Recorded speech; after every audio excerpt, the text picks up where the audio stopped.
Hello team, want to give you a quick little discussion today about water intake. And one of the most common questions we get as coaches is, how much water should I drink? Well, that's actually the wrong question to ask. The question should be, am I drinking enough water?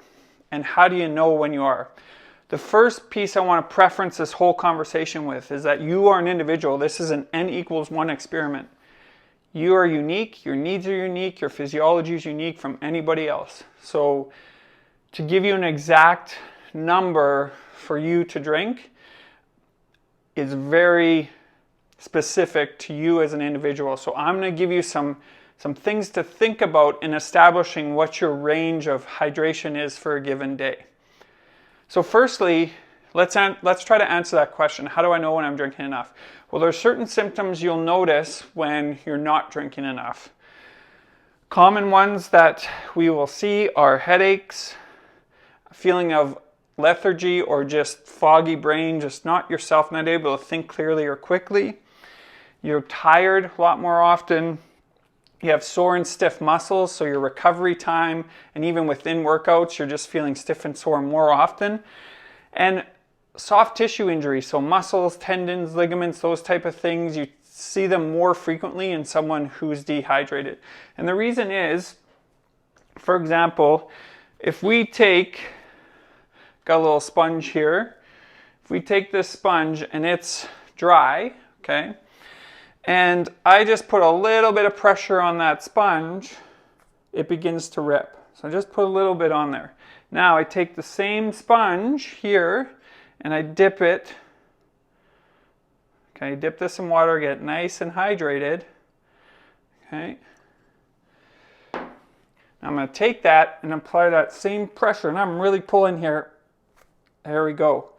Now it rips. So I had to apply probably twice or three times the pressure to rip that sponge.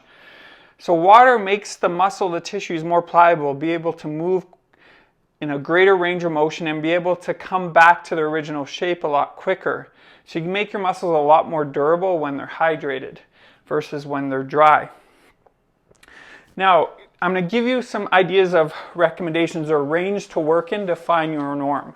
Again, everybody's different, and the situation is going to dictate how much water you need on a particular day, how much training you're doing, the temperature, how your body regulates its temperature, how much water evaporates from the surface of your skin. All of these things, how much water your body generally needs to operate, all of these things are unique to you. So again, this is going to be a range, and it'll just give you some ideas of a range to work in to figure out what your norm is. So if you're a 160-pound person, we'll take the concept of half your body weight in pounds in ounces. So for example, that 160-pound person, half their body weight in ounces would be 80. Okay. Then we work from that range of half, 80 ounces, then we do half of that, which is 25 to 50%. So that's 40 to 80 ounces for a 160-pound person per day. What that works out to is, if we want to put that into liters, because we're metric people, we think different ways than those Americans, 32 ounces equals 1 liter. So if we convert the 40 to 80 ounces, we're talking about 1.25 liters to 2.5 liters per day of fluid. Okay, so that gives you an idea, a range to work in. And that's a pretty big range, but again, how do we know we're drinking enough? Go back to this idea of these symptoms. Do you have headaches? Are you lethargic? Are you tired? Are you sore and stiff more than usual? Do you have any tissue injuries more regularly? These are all things to tune into. So you can start with that range, and then that's why we get you to drink that water glass at each meal, especially if you normally don't drink that. Okay.